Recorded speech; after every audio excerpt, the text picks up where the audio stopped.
The Intergalactic Research Society, known across the cosmos for its exploration of uncharted planets, finally turned its gaze to Earth. On board the starship Epimetheus, Captain Jerkon led a diverse crew of 7 alien species, all eager to study what the humans called their home. For decades, the IRS dismissed the idea that Earth could be a death world, a place so inherently hostile that only the most resilient life forms could thrive. Humans, with their frail frames and a penchant for wearing garments in mild weather, seemed laughably delicate. Narrative: the Epimetheus emerged from hyperspace, the swirling tunnel of light and darkness fading to reveal the solar system ahead. Captain Jerkon, seated at the helm, focused his compound eyes on the distant blue and green orb that hung in the void like a rare gem. "There it is," he muttered to himself, before addressing the crew over the intercom. "All hands, prepare for descent." In the central control room, his crew sprang to action. The insectoid Tulnok, chief biologist and navigator, activated the atmospheric shields while adjusting their trajectory. Beside him stood Xerax, the hive-minded security chief, who preferred to speak through collective buzzing rather than words. "Preliminary scans show unusual thermal patterns across the surface," Xerax buzzed, their antennae twitching. "Define unusual," Captain Jerkon replied, his mandibles clacking in thought. "Large fluctuations between regions, deserts, jungles, frozen wastelands, all within a single planetary system."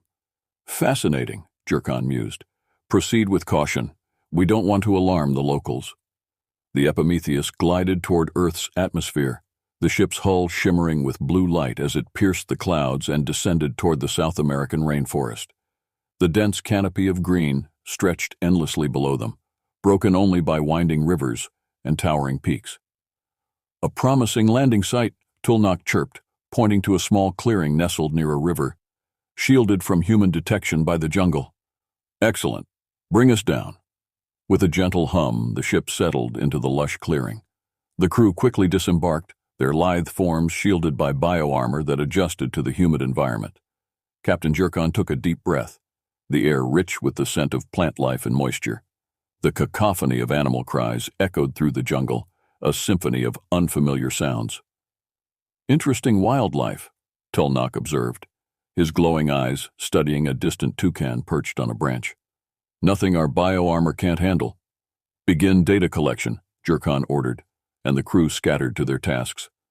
1.1 Jungle Encounter. The crew's initial exploration went smoothly. Xerax and Tulnok collected soil and water samples, marveling at the microbial life they found. "Such diversity," Tulnok noted as he examined a petri dish containing luminescent algae. "Captain, take a look," Xerax buzzed, pointing to a group of anacondas coiled on the riverbank. "They're large," Jerkon acknowledged, "but seem harmless enough." However, their optimism quickly turned to unease when a scouting drone picked up a nearby jaguar stalking the perimeter. "Alert!" Xerax buzzed, eyes flashing. "Carnivorous predator detected." The crew gathered, observing the big cat as it circled them, its golden eyes locked on the shimmering hull of the Epimetheus. For a moment the jaguar prowled closer, then vanished into the dense foliage. "Stay vigilant," Jerkon advised. "Predators here are crafty." 1.2 Flora Follies. A new threat emerged as the crew delved deeper into the jungle. The seemingly innocuous plant life proved dangerous in unexpected ways. Captain Jerkon studied a group of bright red flowers with curiosity. "They emit a pleasant aroma," he noted, leaning in closer. "Wait!" Tulnok exclaimed. But it was too late. The flowers released a cloud of pollen that enveloped Jerkon. "By the stars," Jerkon coughed, retreating as his bioarmor's filters struggled to clear the spores. Tulnok quickly analyzed the pollen, identifying it as a potent allergen. "Captain, you've encountered Toxicodendron diversilobum, commonly known as poison oak," he warned, handing Jerkon an antidote. "Why would plants evolve such aggression?" Jerkon muttered as he rubbed his itching exoskeleton. "They call it defense," Tulnok replied with a shudder. 1.3 Animal Adversaries. As night fell, the crew returned to the ship to catalog their findings. They had scarcely settled in when Malkiv, the communications officer, entered with a scowl. "Captain, we have a problem," he announced. "What is it?" "Parrots," Malkiv muttered, holding up his antenna pack, stripped of all external wiring. "They've stolen the antennae." "Humans keep them as pets," Tulnak offered. "They're surprisingly intelligent." "And mischievous," Malkiv added, glaring at a flock of parrots perched in the trees. The next morning, a scouting party led by Xerax ventured into a nearby cave system, only to encounter something far worse than parrots. "Report!" Jerkon barked over the comms, growing concerned when Xerax didn't respond. The feed flickered to life, showing Xerax and two others sprinting through a narrow tunnel, barely escaping a lumbering cave bear that charged after them. "They're gaining!" one crew member shouted. "Activate anti-grav boots," Xerax ordered, and the crew shot up to the cave ceiling, just out of reach of the bear's claws. When they finally returned to the Epimetheus, they were breathless and wide-eyed. "Are we sure this is a primitive world?" Jerkon muttered, staring at the cave bear's fury frozen on screen. 1.4. A hasty retreat. After a week of struggling against Earth's flora and fauna, the crew's enthusiasm was fading. "Mosquitoes carry strange diseases," Xerax noted, treating a crew member with glowing green blotches on his limbs. "Nocturnal predators stalk us nightly," Malkiv grumbled. "Let's move to a different environment," Jerkon decided. "Pack up, and we'll relocate." As the Epimetheus lifted off, Captain Jerkon took one last look at the jungle canopy below. He knew Earth's wilds held countless more mysteries and dangers. But for now, he was eager to find a new corner of the planet where the crew could continue their research, hoping that the next environment would be more forgiving. "Set a course for the Arctic Circle," Jerkon ordered. "We'll find peace there." The ship streaked toward the northern hemisphere, unaware that Earth's icy tundra had its own set of challenges waiting for them. Despite the initial serene appearance, the Epimetheus crew soon realized that Earth's flora and fauna had their own defensive measures. Captain Jerkon's excitement turned to frustration as the challenges mounted. Narrative. The Epimetheus soared through the stratosphere, leaving the steaming jungles of South America behind. The Arctic Circle, with its seemingly barren landscape of ice and snow, appeared tranquil from above. "Final approach," Tulnak announced, piloting the ship down toward a wide expanse of ice.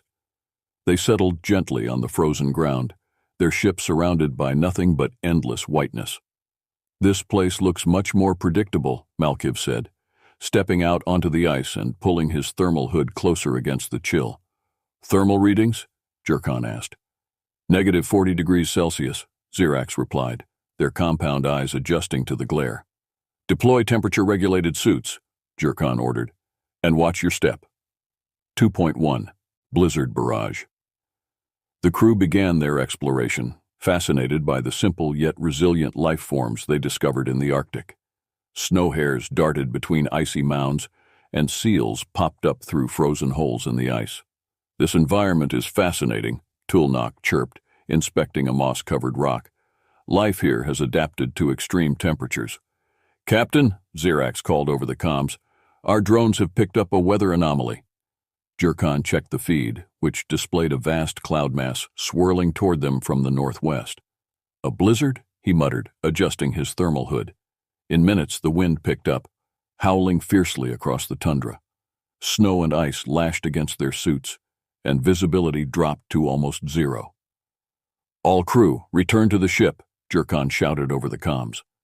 One by one, they staggered back through the snow, their thermal suits flickering under the strain of the cold. The blizzard lasted for days, trapping the crew inside the Epimetheus. The biting wind howled through the cracks in the hull, and ice formed along the control room windows. "Temperature dropping," Tulnak noted with concern, deploying thermal shields. The crew huddled together, the ship's internal heaters struggling against the cold. "We're not in immediate danger," Xerax reassured the team, "but prolonged exposure to these temperatures will deplete our power reserves." As the storm finally cleared, the crew ventured outside, only to find the ship's hull frozen solid. "We'll need to thaw the exterior," Tulnak noted, raising his appendage, "or the hull will crack under the weight." 2.2. Polar Predators. Once the Epimetheus was free from ice, the crew resumed their exploration. The Arctic tundra, though seemingly desolate, soon revealed its own dangers. Predator tracks? Zirax noted, examining large paw prints in the snow. Is that a polar bear? Malkiv whispered, pointing at a distant figure sniffing around their equipment. It appears so, Tulnak replied, and it's not alone. A pack of wolves emerged from the snowy expanse, their eyes glistening with hunger. The crew watched warily as the wolves circled them, closing the distance with every step. They're not deterred by our presence, Jurkan observed, activating his energy shield. Activate energy shields, he ordered, and the crew's suits shimmered with a protective barrier. The wolves lunged, snapping and growling at the shimmering shield. One wolf tried to leap onto a crew member's back, but it was deflected by the energy field. The pack circled them for hours, snapping and lunging at the barrier before finally retreating. That was too close, Malkiv muttered, his antennae twitching with unease. They're not accustomed to seeing such technology, Tulnak offered. They view us as potential prey. 2.3. Frostbitten supplies. Returning to the ship, the crew was eager to regroup and assess their next steps. But another challenge awaited them. Water reserves at 20%, Zirax warned as he inspected the tanks. Our desalination system is malfunctioning, Tulnak added, his appendages trembling from the cold. We'll need to melt ice for drinking water, Jurkan decided. However, even that proved difficult. The ice surrounding the ship was too dense, and the extreme cold hampered the crew's efforts to melt it efficiently. Dehydration imminent, Zirax warned. Prepare for departure, Jurkan ordered. We'll try the deserts next. 2.4. The Great Escape. As the crew packed their equipment and prepared for takeoff, Captain Jurkan took a last look at the snowy wasteland. The crew's earlier enthusiasm was now replaced by caution and weariness. Engage atmospheric thrusters, he commanded. The Epimetheus rose from the tundra, its hull shimmering in the morning sun as it accelerated toward warmer climates. Set course for the American Southwest, Jurkan ordered. We'll find safety there. The crew settled in as the ship shot across the globe, unaware that the blistering deserts of North America would present challenges of their own. The crew relocates to Earth's northernmost regions, confident that the cold will provide them respite. However, the Arctic tundra offers its own challenges. Narrative, the Epimetheus soared through the stratosphere, leaving the steaming jungles of South America behind. The Arctic Circle, with its seemingly barren landscape of ice and snow, appeared tranquil from above. Final approach, Tulnak announced, piloting the ship down toward a wide expanse of ice. They settled gently on the frozen ground, their ship surrounded by nothing but endless whiteness. This place looks much more predictable, Malkiv said, stepping out onto the ice and pulling his thermal hood closer against the chill. Thermal readings? Jurkan asked. -40 degrees Celsius, Zirax replied, their compound eyes adjusting to the glare. Deploy temperature-regulated suits, Jurkan ordered, and watch your step. 3.1. Blizzard Barrage. The crew began their exploration, fascinated by the simple yet resilient life forms they discovered in the Arctic. Snow hares darted between icy mounds, and seals popped up through frozen holes in the ice. This environment is fascinating, Tulnak chirped, inspecting a moss-covered rock. Life here has adapted to extreme temperatures. Captain, Zirax called over the comms, our drones have picked up a weather anomaly. Jurkan checked the feed, which displayed a vast cloud mass swirling toward them from the northwest. A blizzard, he muttered, adjusting his thermal hood. In minutes, the wind picked up, howling fiercely across the tundra. Snow and ice lashed against their suits, and visibility dropped to almost zero. All crew return to the ship, Jurkan shouted over the comms. One by one they staggered back through the snow, their thermal suits flickering under the strain of the cold. The blizzard lasted for days, trapping the crew inside the Epimetheus. The biting wind howled through the cracks in the hull, and ice formed along the control room windows. Temperature dropping, Tulnak noted with concern. Deploying thermal shields. The crew huddled together, the ship's internal heaters struggling against the cold. We're not in immediate danger, Zirax reassured the team, but prolonged exposure to these temperatures will deplete our power reserves. As the storm finally cleared, the crew ventured outside, only to find the ship's hull frozen solid. "We'll need to thaw the exterior," Tulnak noted, raising his appendage, "or the hull will crack under the weight." 3.2. Polar Predators. Once the Epimetheus was free from ice, the crew resumed their exploration. The Arctic tundra, though seemingly desolate, soon revealed its own dangers. "Predator tracks," Xerax noted, examining large paw prints in the snow. "Is that a polar bear?" Malkiv whispered, pointing at a distant figure sniffing around their equipment. "It appears so," Tulnak replied. "And it's not alone."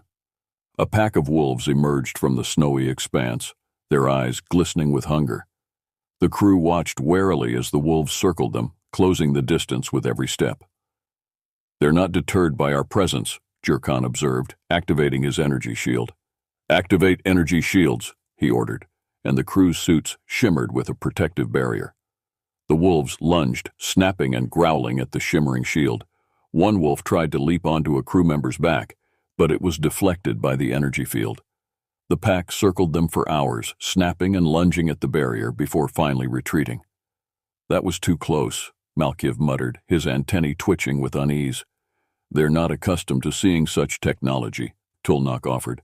"They view us as potential prey." Frostbitten supplies. Returning to the ship, the crew was eager to regroup and assess their next steps, but another challenge awaited them. "Water reserves at 20%, Xerax warned as he inspected the tanks. "Our desalination system is malfunctioning," Tulnak added, his appendages trembling from the cold. "We'll need to melt ice for drinking water," Jurkan decided. However, even that proved difficult. The ice surrounding the ship was too dense, and the extreme cold hampered the crew's efforts to melt it efficiently. "Dehydration imminent," Xerax warned. "Prepare for departure," Jurkan ordered. "We'll try the deserts next." The Great Escape.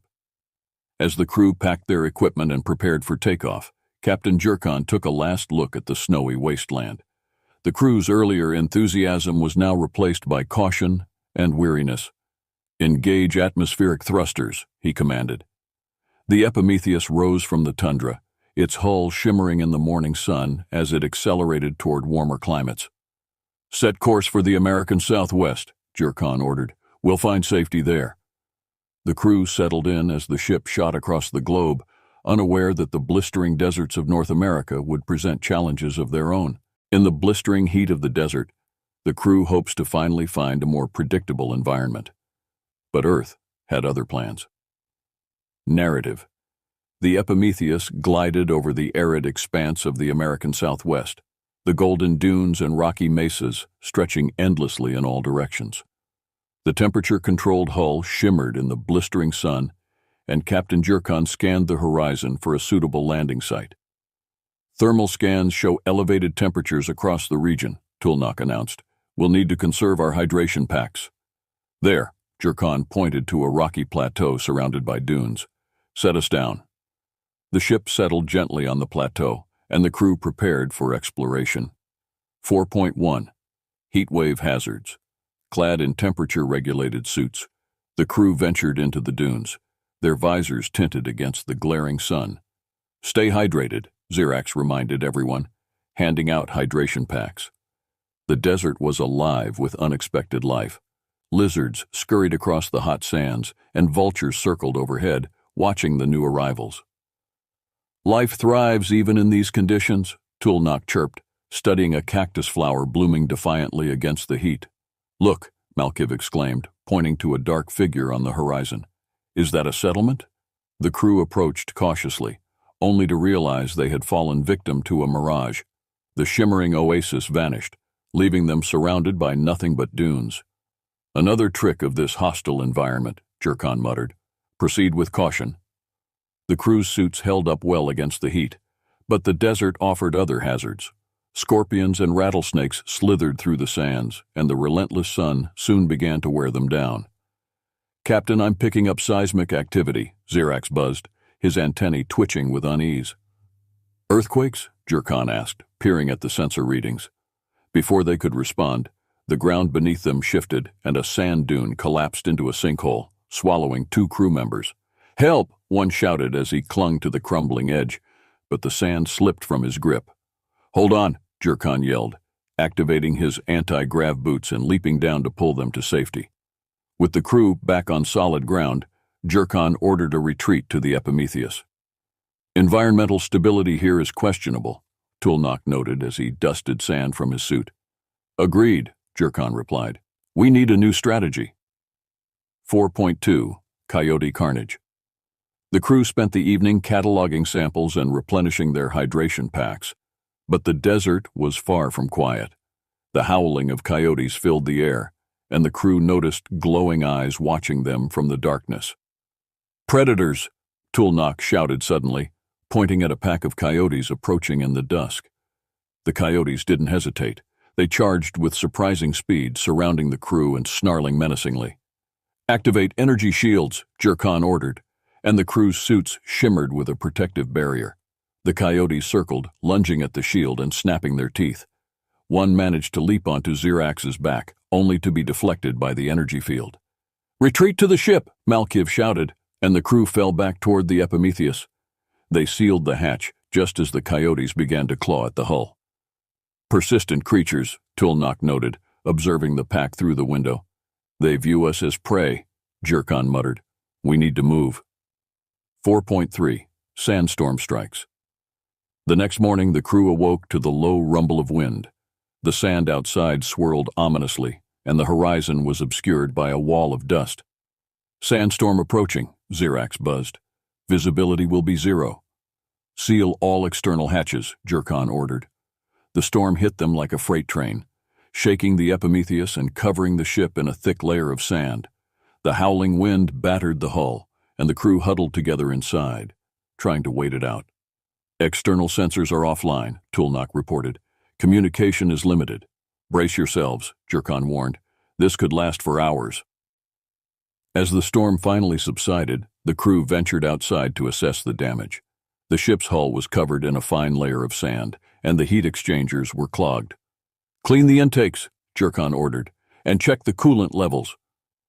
However, a greater challenge awaited them. "Desalination system is compromised," Zirax noted grimly. "We can't replenish our water supply." "Water reserves at 10%, Tulnak added. "Dehydration imminent," Zirax warned. 4.4 The Mirage escape Captain Jurkan called an emergency meeting in the control room, where the crew gathered with solemn faces. "We can't sustain operations here," Jurkan began. "We need to find a new environment." "But where?" Tulnak asked. "We've tried the jungle, the tundra, and now the desert." "The oceans," Jurkan replied. "Earth's surface is mostly water. It's our best chance." After sealing the ship and plotting their course, the Epimetheus lifted off, leaving the dunes behind. Captain Jurkan watched the desert shrink below them, a golden sea of uncertainty and danger. "Set course for the Pacific Ocean," he ordered. "We'll find safety in the depths." The ship streaked westward toward the great ocean, unaware that the depths held their own set of challenges waiting for them. In the depths of the Pacific Ocean, the crew finds that Earth's waters are no less dangerous than its lands. Narrative: The Epimetheus hovered over the Pacific Ocean, its sleek form casting a shadow on the rolling waves below. Captain Jurkan adjusted his visor, scanning the endless blue expanse for a suitable location. "Final approach," Tulnak announced, setting course for the Mariana Trench. The ship glided over the water before diving beneath the surface. The transition was seamless as the hull adapted to the increased pressure. Sunlight filtered through the water, casting ethereal rays that danced over the ship. Descending to 2,000 meters, Zirax buzzed, his compound eyes adjusting to the dimming light. The crew switched to pressure suits, the luminescent panels on their helmets glowing softly in the darkness. Captain Jurkan led the way as they stepped into the airlock. "Release submersibles," he ordered, and a swarm of drones launched from the ship, illuminating the depths around them. 5.1 Abyssal Enigmas. The first few hours underwater went smoothly. The submersibles glided over coral reefs, capturing images of vibrant marine life. "Look at that," Tulnak whispered, pointing to a school of luminescent jellyfish floating nearby. "Fascinating," Jurkan muttered, recording the footage. "It's like a cosmic dance." They ventured deeper, where bioluminescent creatures lit their path. Giant squid floated by, their tentacles undulating gently in the currents. "This is magnificent," Tulnak marveled. But their amazement quickly turned to horror when one of the drones picked up a massive shadow moving toward them. "What's that?" Jurkan asked, adjusting his visor. The shadow loomed closer until the outlines of a colossal squid became visible, its glowing eyes fixed on the crew. "Prepare for impact," Jurkan shouted as the squid's tentacles lashed out, ensnaring Malkiv. "Help!" Malkiv screamed as the creature tightened its grip. The crew fired plasma beams, and the squid eventually released its hold. But Malkiv was shaken, nursing bruises across his exoskeleton. "This environment is dangerous," Xerax buzzed. "We need to be more cautious," Jurkan agreed. 5.2 Jellyfish Jam. The crew returned to the Epimetheus to regroup and devise a new strategy.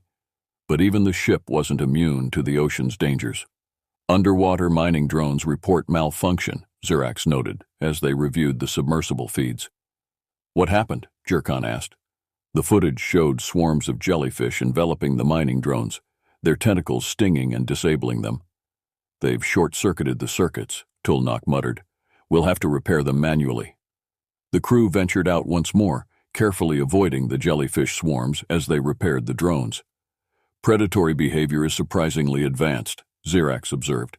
"These creatures coordinate attacks." "Stay alert," Jurkan warned. 5.3 Barracuda Barrage. With the drones repaired, the crew turned their attention to collecting mineral samples from the ocean floor. They deployed a set of underwater probes, each one capable of drilling through the rocky seabed. "Deploying probes," Tulnak announced, releasing them into the depths. The probes began drilling, but the noise attracted unwanted attention. A school of barracuda swarmed the area, their razor-sharp teeth glistening in the submersible lights. "Predators approaching," Xerax buzzed, adjusting his plasma rifle.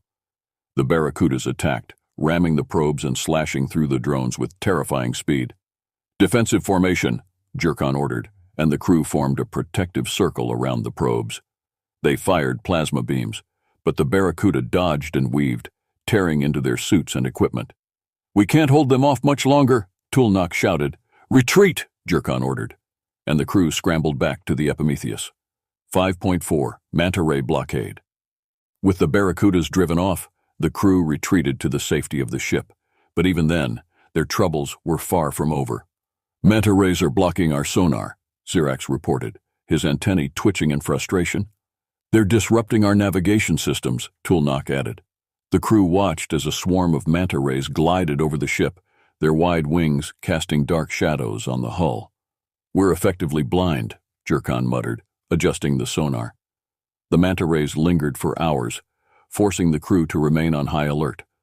When they finally moved on, Captain Jurkan knew they had to change course. "Let's get back to dry land," he decided.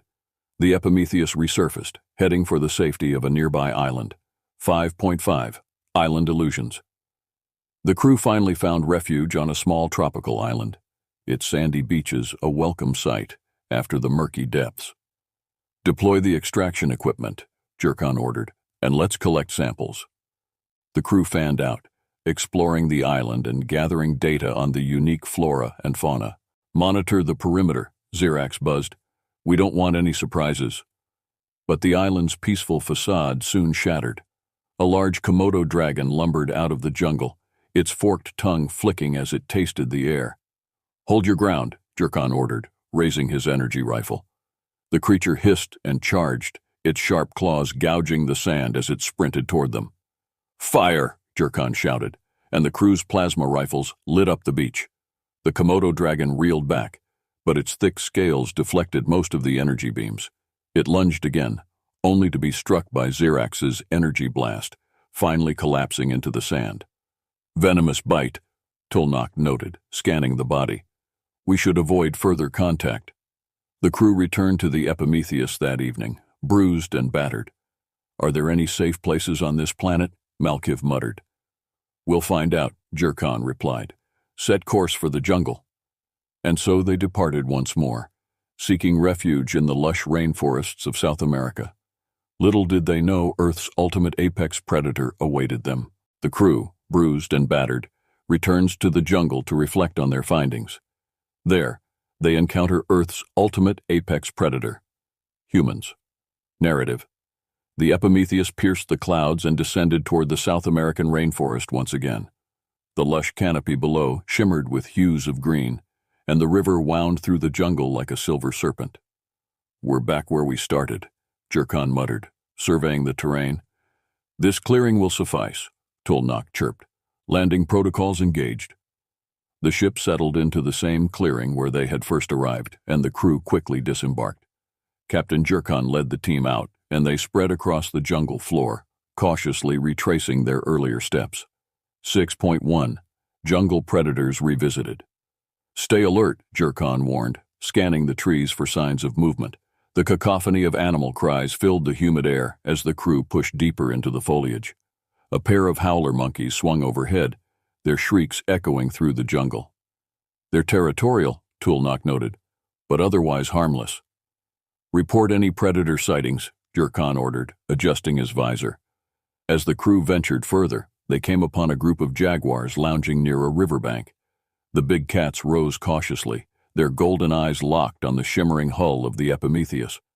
"Predators detected," Xerax buzzed, his antennae twitching. "Energy shields up," Jurkan commanded. The jaguars prowled closer, but a low growl from the alpha male sent the crew backpedaling toward the ship. The big cats watched warily as the aliens retreated, eventually slinking back into the jungle. "Still dangerous," Tulnak muttered, rubbing his forelimb where poison ivy had once left an angry rash. 6.2. Alien Analysis. Returning to the Epimetheus, the crew gathered in the control room to assess their findings. "Jungle flora exhibits aggressive defense mechanisms," Tulnak reported, showing footage of plants releasing clouds of toxic pollen. "Several species are allergenic to our bioarmor." "Carnivorous predators are highly adaptive," Xerax added, displaying images of the cave bear and jaguars. "They've evolved to hunt in diverse terrains." "And the oceans?" Jurkan inquired.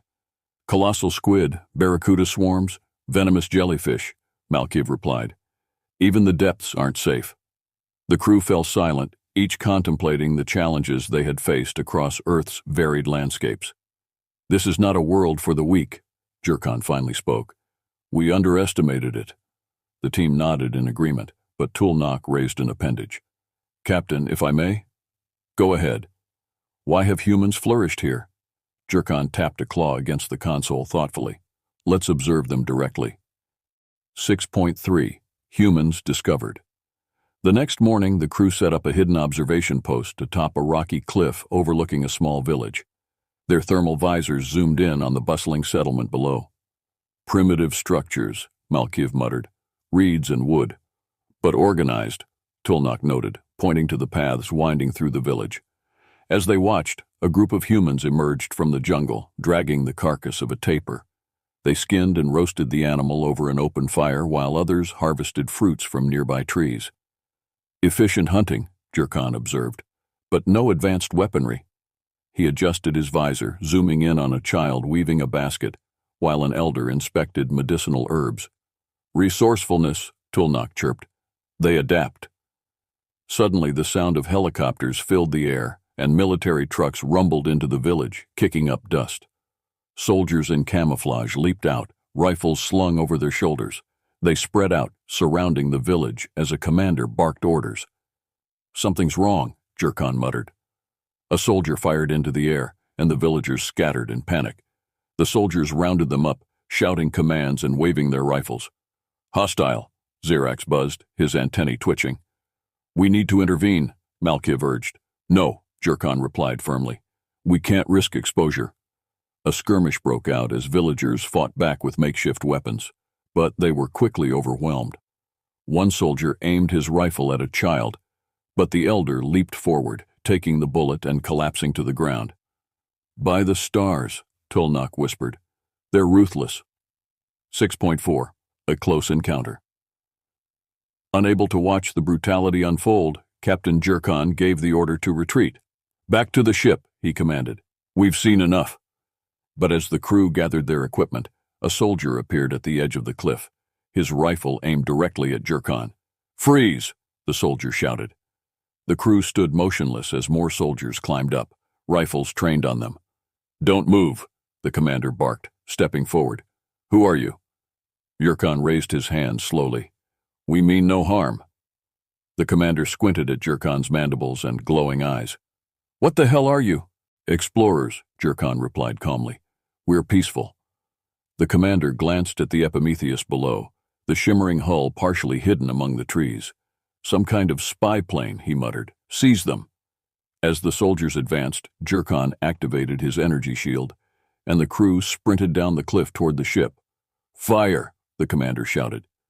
Bullets bounced off the energy shields as the crew scrambled into the Epimetheus. Malkiv took a grazing shot to the shoulder, but Tulnak dragged him inside just before the hatch sealed.